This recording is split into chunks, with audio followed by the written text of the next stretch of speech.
আসসালামু আলাইকুম। সবাইকে ওয়েলকাম করছি বিজ্ঞানিকের নতুন একটি ক্লাসে। আজকের ক্লাসে আমরা শিখব নবম দশম শ্রেণীর রসায়ন বিজ্ঞানের অধ্যায় 7, যেটি রাসায়নিক বিক্রিয়া এর লেকচার 5। আজকের লেকচারে আমরা বিভিন্ন ধরনের রাসায়নিক বিক্রিয়া নিয়ে আলোচনা করব। গত ক্লাস পর্যন্ত আমরা রেডক্স বিক্রিয়া পর্যন্ত আলোচনা করেছি। তোমরা যারা পূর্ববর্তী ক্লাসগুলো দেখো নাই, তারা নিশ্চয়ই পূর্ববর্তী ক্লাসগুলো করে নিবে, এতে করে তোমার বেসিক আরো বেশি ক্লিয়ার হবে। তো চলো কথা না বাড়িয়ে আজকের ক্লাস শুরু করি। তো আজকের ক্লাসে আমরা প্রথমে যেটি শিখব সেটি হচ্ছে প্রশমন বিক্রিয়া। আচ্ছা, এখানে লিখি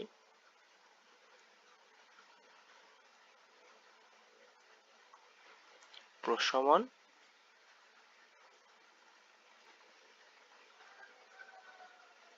বিক্রিয়া। আচ্ছা, প্রশমন বিক্রিয়াটা ভাই কি জিনিস? প্রথমে মনে রাখো, এটি একটি নন রেডক্স বিক্রিয়া। নন রেডক্স বলতে বোঝাচ্ছে এখানে কোনো ইলেকট্রনের আদান প্রদান ঘটবে না।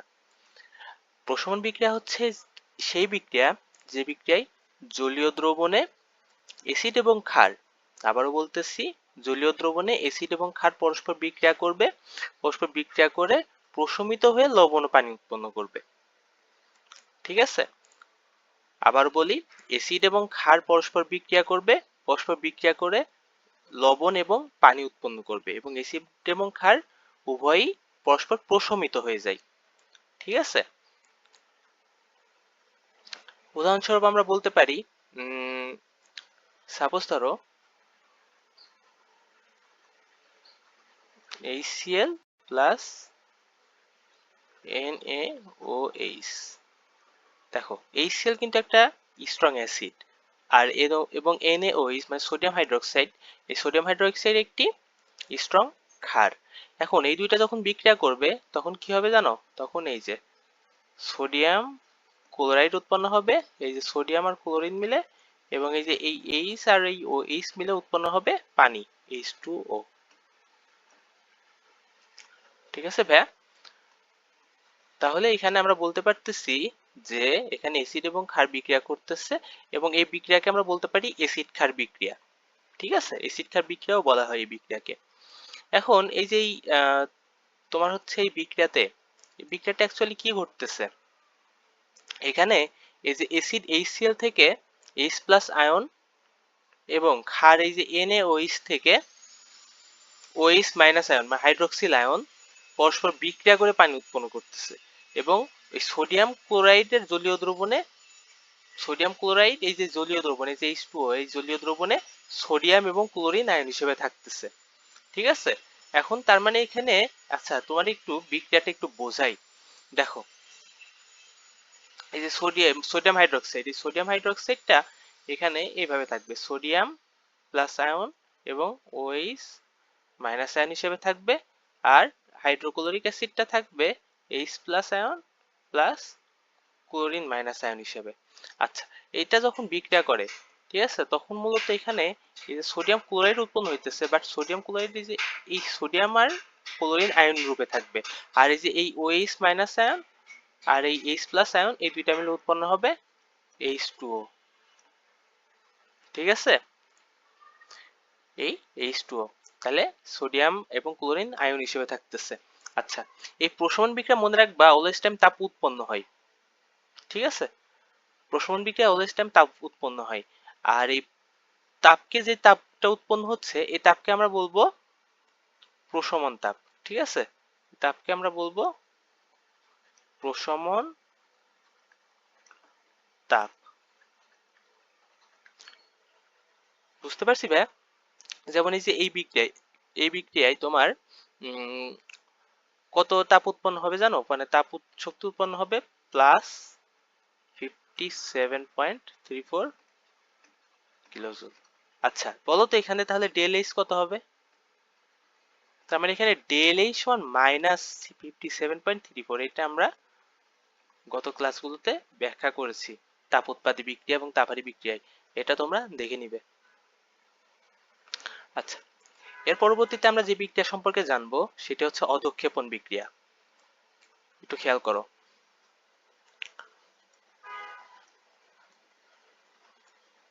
অধঃক্ষেপণ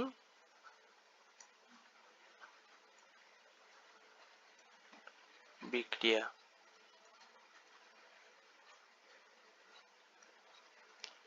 আচ্ছা, অধঃক্ষেপণ বিক্রিয়া বলতে কি বোঝায়?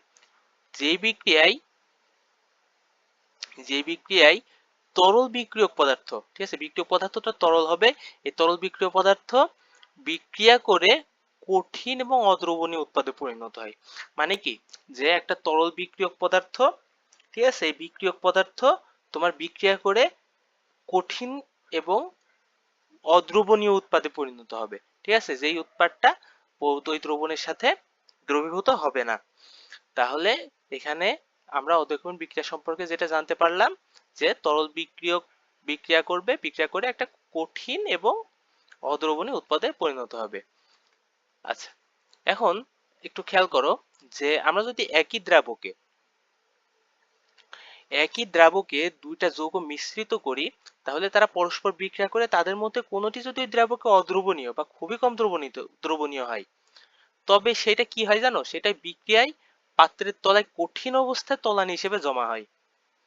ঠিক আছে, এই যে জমা হইতেছে কঠিন অবস্থা, এইটাকে আমরা বলবো অধঃক্ষেপ। ঠিক আছে, যেমন আমরা যদি সোডিয়াম ক্লোরাইডের জলীয় দ্রবণের সাথে দেখো, সোডিয়াম ক্লোরাইডের জলীয় দ্রবণের সাথে আমরা যদি সিলভার নাইট্রেটের জলীয় দ্রবণ মিশ্রিত করি,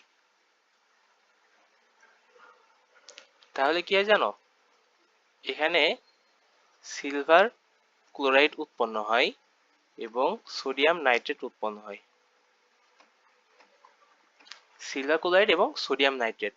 আচ্ছা, এই যে সিলভার ক্লোরাইডটা উৎপন্ন হইতেছে, এই যে সিলভার ক্লোরাইডটা তোমার এই দ্রবণের সাথে দ্রবীভূত হবে না, এটা সলিড অবস্থায় নিচে জমা হবে। ঠিক আছে, এখানে লিখে দিই সলিড।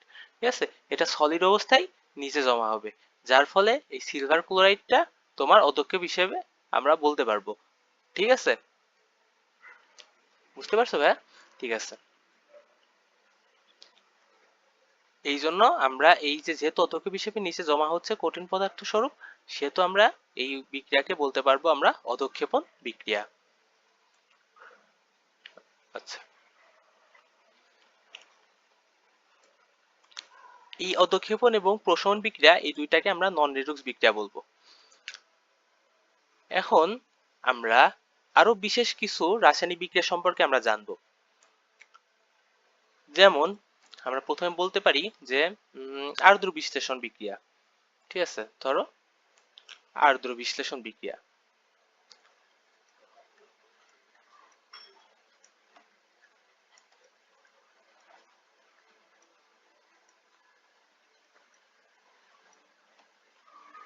আর্দ্র বিশ্লেষণ অথবা পানি বিশ্লেষণ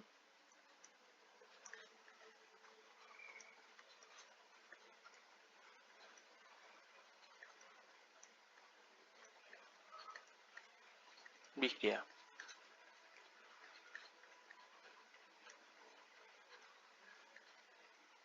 আচ্ছা, এই আর্দ্র বিশ্লেষণ বা পানি বিশ্লেষণ বিক্রিয়াটা কি? এখন এই বিষয়টা হইতেছে যে কোন যৌগের দুই অংশ পানির বিপরীত আধান বিশিষ্ট দুই অংশের সাথে যুক্ত হয়ে, আবার বলতেছি, কোন যৌগের দুইটা অংশ ওই পানির বিপরীত আধান বিশিষ্ট দুই অংশের সাথে যুক্ত হয়ে নতুন যৌগ যে বিক্রিয়া উৎপন্ন করে, সেটাই হইতেছে আর্দ্র বিশ্লেষণ বিক্রিয়া। যেমন ধরো, আগে এখানে একটু বিষয়টা একটু লিখি, তাহলে তোমরা বুঝবা যে একটা যৌগের দুইটা অংশ,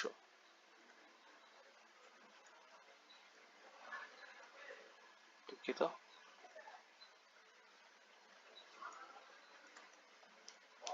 কোন যৌগের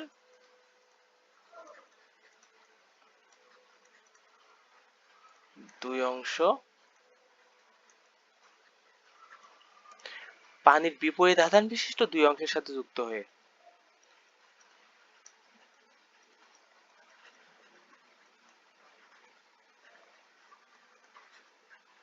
পানির বিপরীত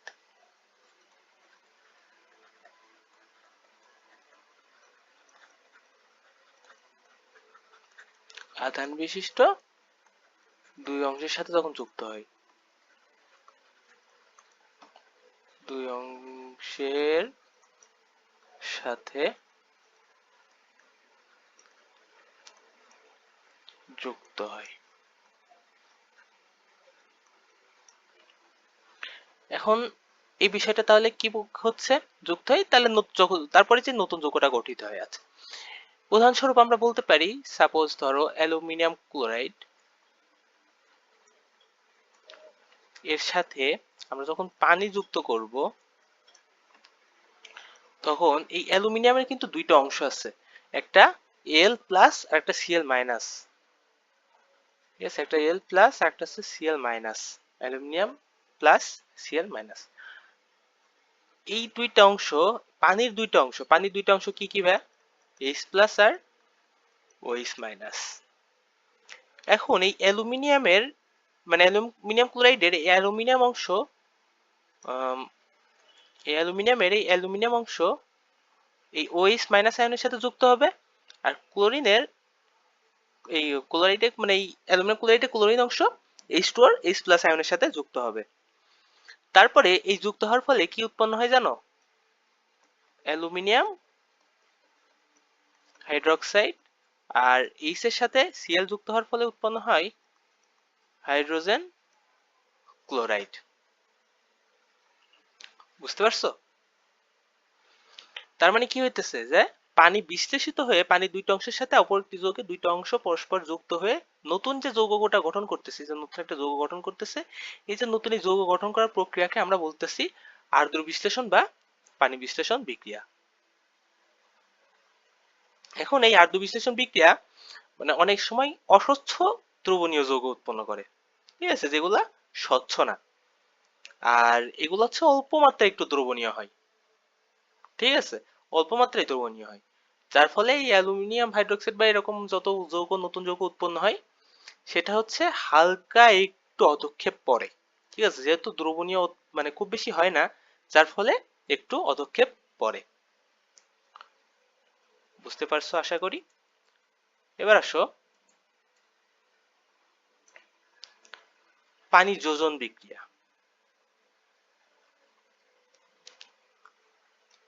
লেখো।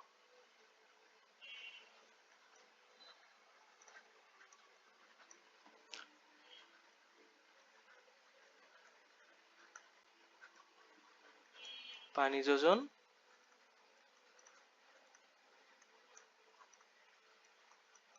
বিক্রিয়া। পানি যোজন বিক্রিয়া এক কথা হচ্ছে পানি যুক্ত হয়, পানি যোজন হয়। ঠিক আছে, এখন সংজ্ঞাটা কি? এখন সংজ্ঞাটা হইতেছে তোমার আয়নিক যৌগ যখন কেলাস গঠন করে, ঠিক আছে, আয়নিক যৌগ যখন কেলাস গঠন করে তখন নির্দিষ্ট কিছু পানির অণু ওই আয়নিক যৌগের সাথে যুক্ত হয়। এক কথায় পানির মানে একটু মনে রাখো যে কেলাস কি, কেলাস হচ্ছে ভাইয়া পানির অণু। ঠিক আছে, আমরা পানির অণুকে কেলাস বলবো। ঠিক আছে, পানির অণুকে বলা হয় কেলাস। এখন এই যে পানির অণু মানে এই পানির অণু যখন আয়নিক যৌগের সাথে যুক্ত হইতেছে, এই যুক্ত হয়ে যখন কেলাস গঠন করতেছে, এই যে এই বিক্রিয়াটাই হচ্ছে পানি যোজন বিক্রিয়া। বুঝতে পারছো? এখন উদাহরণস্বরূপ আমরা একটা উদাহরণ দিতে পারি। দেখো যে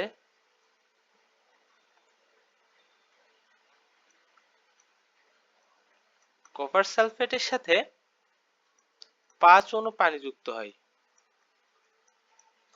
ঠিক আছে, কপার সালফেটের সাথে 5 অণু পানি যুক্ত হয়ে,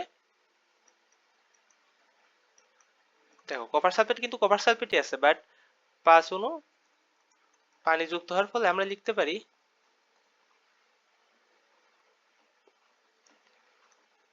কপার সালফেট ইন্টু 5 অণু পানি, এটাকে বলা হয় কি জানো? Pentahydrate copper sulphate. ঠিক আছে, যে কয়টা পানি আছে, যে কয়টা অণু পানি আছে সেটাকে আমরা রোমান সংখ্যা অনুযায়ী বলতে পারি যেগুলো হচ্ছে, এটা হচ্ছে পেন্ট্রা। ঠিক আছে, পেন্ট্রা, এটা আছে পানিকে বলা হচ্ছে হাইড্রেট, পেন্টাহাইড্রেট কপার সালফেট। ঠিক আছে, এই যে এই কেলাসটা উৎপন্ন হইতেছে এইটাকে, এটার কালার কি জানো? এটার কালার হইতেছে নীল। বুঝতে পারছো আমার কথা? এই পানির অণুকে আমরা কেলাস বলতেছি, কেলাসের কালারটা তখন কি হয়ে যাবে? নীল। ঠিক তেমনি ফেরাস সালফেটের সাথে 7 অণু পানি যুক্ত হয়ে হেপ্টাহাইড্রেট আয়রন সালফেট তৈরি হয়, আয়রন সালফেট তৈরি হয়, যেটা গ্লাসের কালার হচ্ছে সবুজ। আবার জিঙ্ক সালফেটের সাথে 7 অণু পানি যুক্ত হয়ে হেপ্টাহাইড্রেট জিঙ্ক সালফেট তৈরি হয়, যেটা গ্লাস হচ্ছে সাদা। ঠিক আছে, এভাবে বিভিন্ন পদার্থের ক্ষেত্রে পানি যুক্ত হয়ে পানি যোজন বিক্রিয়া সম্পাদন হয়। এখন এই পানি যোজন বিক্রিয়া তুমি বলতে পারছো ভাই তাহলে তো এটা সংযোজন বিক্রিয়া হয়, যে পানির সাথে যুক্ত হইতেছে।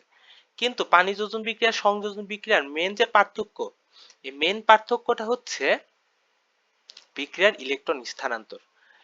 সংযোজন বিক্রিয়ায় বিক্রিয়ার ইলেকট্রন স্থানান্তর হয়, ঠিক আছে, যেটা পানি যোজন বিক্রিয়ায় হয় না। ওকে, এবার আসো সমানুকরণ বিক্রিয়া।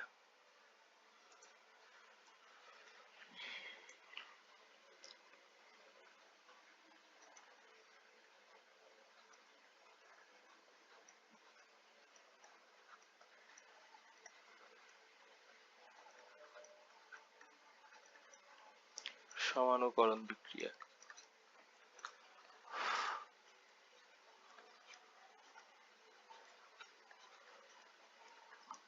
সমানুকরণ বিক্রিয়াটা কি ভাইয়া?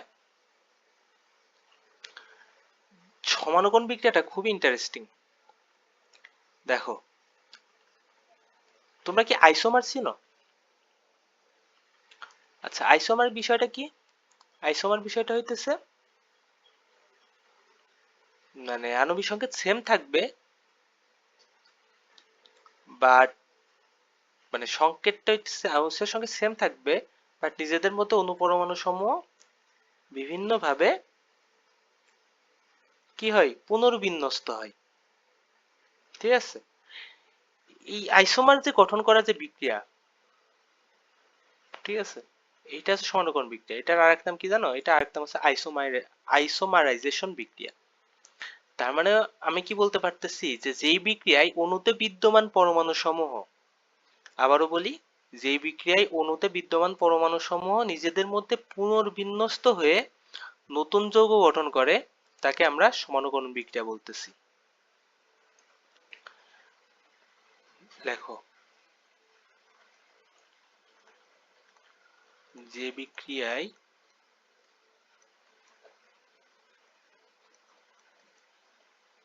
অণুতে বিদ্যমান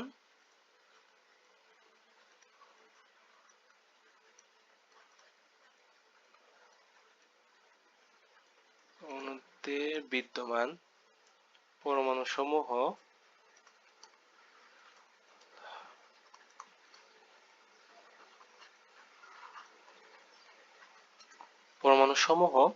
পুনর্বিন্যস্ত হয়ে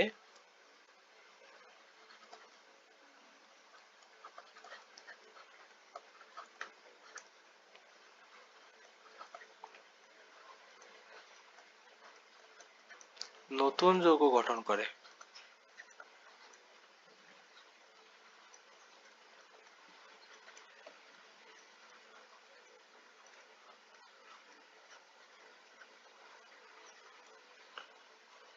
উদাহরণস্বরূপ বলা যায়, সাপোজ ধর আয়োনিয়াম সায়ানেট, যে NH4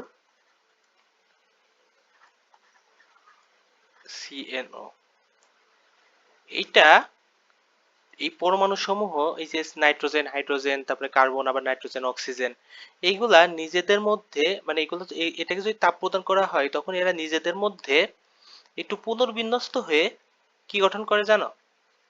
গঠন করে NH2CO NH2, যেটাকে আমরা বলবো ইউরিয়া।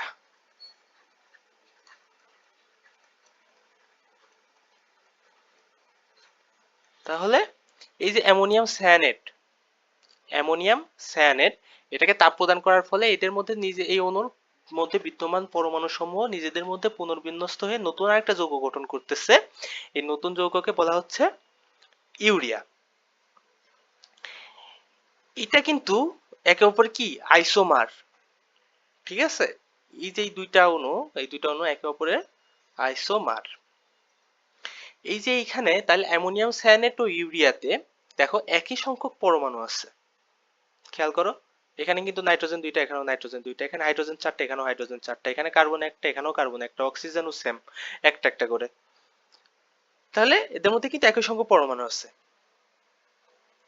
কিন্তু তাদের বন্ধনে পরিবর্তন আসছে।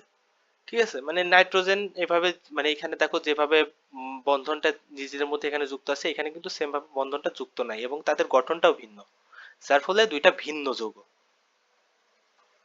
বুঝতে পারছো? তাহলে আমরা এইটা থেকে, মানে এই যৌগ থেকে এই যৌগ পাইতেছি, মানে একটা সমান থেকে, মানে একটা পরমাণু, মানে যৌগ থেকে একটা যৌগ পাইতেছি, বাট পরমাণু সংখ্যা ওদের মধ্যে সেম। তাহলে এই একেবারে আইসোমার যে বলা হইতেছে, এখন এই আইসোমার তাহলে জিনিসটা কি? আইসোমার জিনিসটা একটু মনে রাখবা তোমরা, যে যখন দুইটা যৌগের আণবিক সংকেত একই, দুইটা যৌগে কিন্তু আণবিক সংকেত এক, কিন্তু গাঠনিক সংকেত ভিন্ন। আণবিক সংকেত এক, বাট গাঠনিক সংকেত ভিন্ন। দেখো, এই যে NH4CnO, এটা হচ্ছে অ্যামোনিয়াম সায়ানেটের গাঠনিক সংকেত, আবার NH2CO NH2 এটা কিন্তু ইউরিয়ার গাঠনিক সংকেত, বাট এদের কিন্তু যদি আণবিক সংকেত আমি লিখতাম, তাহলে আণবিক সংকেতটা কি হতো জানো? নাইট্রোজেন আছে দুইটা, হাইড্রোজেন চারটা, কার্বন এবং অক্সিজেন। তখন এটার আণবিক সংকেত কিন্তু এমন হতো, এই দুইটারই কিন্তু আণবিক সংকেত এইটাই দুইটাই, মানে এই দুইটারই কিন্তু এই আণবিক সংকেতটা সেম, বাট গাঠনিক সংকেত কিন্তু আলাদা আলাদা। সেহেতু অ্যামোনিয়াম সায়ানাইড আর ইউরিয়া পরস্পরের একে অপরের সমান। আচ্ছা, এবার আসো আর একটা বিক্রিয়া, যে বিক্রিয়াটা হইতেছে পলিমারকরণ বিক্রিয়া। লিখি এখানে,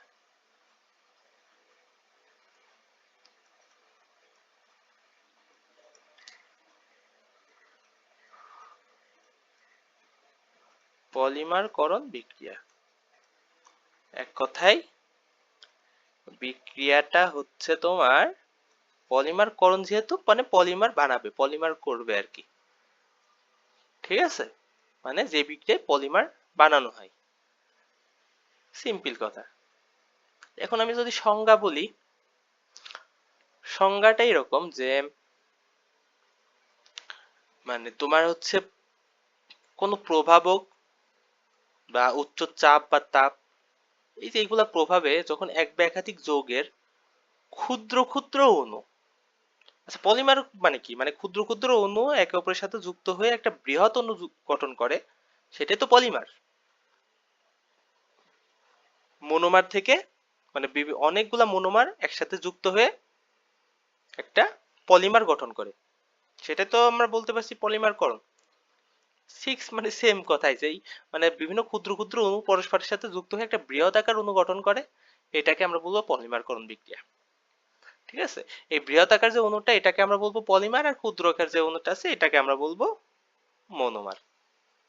ঠিক আছে, এই যে একসাথে অনেকগুলা মনোমার যুক্ত হয়ে একটা পলিমার গঠন করতেছে, এটাকে আমরা বলবো পলিমারকরণ বিক্রিয়া। উদাহরণস্বরূপ আমরা বলতে পারি, সাপোজ ধরো আমরা মনোমার হিসেবে সিলেক্ট করলাম ইথিলিন। ইথিলিনের সংকেত কি? CH2, CH2। এখন এই CH2 এবং এই ডাবল বন্ড CH2, এটা কিসের সংকেত? এটা হচ্ছে ইথিলিনের সংকেত। এখন এই ইথিলিন, অনেকগুলো ইথিলিন একসাথে যুক্ত হইলো সাপোজ, সাপোজ n সংখ্যক ইথিলিন আমি একে অপরের সাথে যুক্ত করলাম। ঠিক আছে, এই n সংখ্যক ইথিলিন সাপোজ আমি একে অপরের সাথে যুক্ত করলাম। এখন এই n সংখ্যক ইথিলিন একে অপরের সাথে যুক্ত করলাম, প্রভাবক হিসেবে রাখতেছি অক্সিজেন, আর তাপমাত্রা 200°C, আর 1200 অ্যাটমসফিয়ার মানে চাপ। ঠিক আছে, দেখো উচ্চ তাপমাত্রা উচ্চ চাপ। এখন উচ্চ তাপমাত্রা এবং উচ্চ চাপে এটা কি হবে, এটা পলিথিনে রূপান্তরিত হয়ে যাবে। ঠিক আছে, মানে ইথিলিন এর সাথে যুক্ত হয়ে কি হয়, মানে মানে অনেকগুলো যুক্ত হইতেছে, মনোমার থেকে পলিমার যেমন, তেমনি ইথিলিন থেকে পলিথিন হচ্ছে অনেকগুলা ইথিলিন একসাথে যুক্ত হওয়ার ফলে। তাহলে এটা কি তখন কি হয় জানো, এই যে মাঝখানে যে ডবল বন্ডটা আছে এই ডবল বন্ডটা ভেঙে যায়, এই ডাবল বন্ডটা ভেঙে একটা বন্ডে রূপান্তরিত হয়। ঠিক আছে, একটা বন্ডে রূপান্তরিত হয়ে এই ডাবল বন্ডটা দুই পাশে মানে ছাড়িয়ে যায়। ঠিক আছে, যেমন এটা CH2, এই CH2 এর সাথে আবার আরেকটা CH2 যুক্ত হবে, এমনি চলতেই থাকবে। ঠিক আছে, এমনি চলতে থাকবে, মানে যতক্ষণ না n সংখ্যক পরিণত হইতেছে। তাহলে এখানে এর আগে অনেকগুলা এই CH2 মানে ইথিলিন ছিল, সেজন্য আমি এখানে একটা বন্ড বাইরে রাখতেছি, আবার এখানেও সেম ভাবে আরেকটা বন্ড বাইরে রেখে এখানে আমি n সংখ্যক দিয়ে দিলাম। ঠিক আছে, এটা একটা পলিমার গঠন হয়ে গেল। তাহলে এখানে এটা হচ্ছে আমরা লিখতে পারি পলিথিন। আবার এই যে এইখানে আরেকটা CH2 যুক্ত হবে, আরো একটা CH2 যুক্ত হবে, এরকম। ঠিক আছে। আচ্ছা, আচ্ছা, যখন তোমরা n সংখ্যক লিখবা তখন এখানে একটা বিষয় একটু বলে দিই তোমাদের, এটা এইভাবে লিখবা না, এটা লেখা এরকম ভাবে হবে। দেখো, যেহেতু আমরা n সংখ্যক CH2 দিচ্ছি, তাহলে আমরা এখানে CH2 এই পর্যন্ত রেখে আমরা এখানে n দিব। ঠিক আছে, যেহেতু আমরা এখান থেকে n সংখ্যক ইথিলিন আমরা দিয়েছি দুইটা কার্বন। বুঝতে পারছো? এটা হচ্ছে পলিমারকরণ বিক্রিয়া। পলিমারকরণ বিক্রিয়া কি সহজ না? হুম। তো আজকে এই পর্যন্তই। আমরা পরবর্তী ক্লাসে আবারও এই অধ্যায়ের বাকি যেই বিষয়গুলো আছে, বিভিন্ন নীতি আছে, যেমন ধরো যে লাশ-হাতেলিয়ার নীতি, তারপর রাসায়নিক সাম্যাবস্থা, তারপরে বিক্রিয়া তাপ উৎপাদী হলে কি হবে, বিক্রিয়া তাপ হারি হলে কি হবে, সাম্যাবস্থায় চাপের প্রভাব কি হবে, সাম্যাবস্থায় ঘনমাত্রার প্রভাবটা কি হবে, ঠিক আছে, এটা লাশ-হাতেলিয়ার নীতির অন্তর্ভুক্ত। এই বিষয়গুলো সম্পর্কে আমরা একটু বিস্তারিত আলোচনা করার চেষ্টা করব। লাশ-হাতেলিয়ার নীতি খুব ইম্পর্টেন্ট। তো আজকের ক্লাস আশা করি খুবই ভালোভাবে বুঝতে পেরেছো। পরবর্তী ক্লাসগুলো দেখার অনুরোধ থাকবে। আর বাকি যে ক্লাসগুলো বেসিকের সমস্যা, পূর্ববর্তী ক্লাস করার মাধ্যমে তোমরা বেসিকটা ক্লিয়ার হতে পারবে। আজকে এই পর্যন্তই। সবাই ভালো থাকো, সুস্থ থাকো। দেখা হচ্ছে পরবর্তী ক্লাসে। আল্লাহ হাফেজ।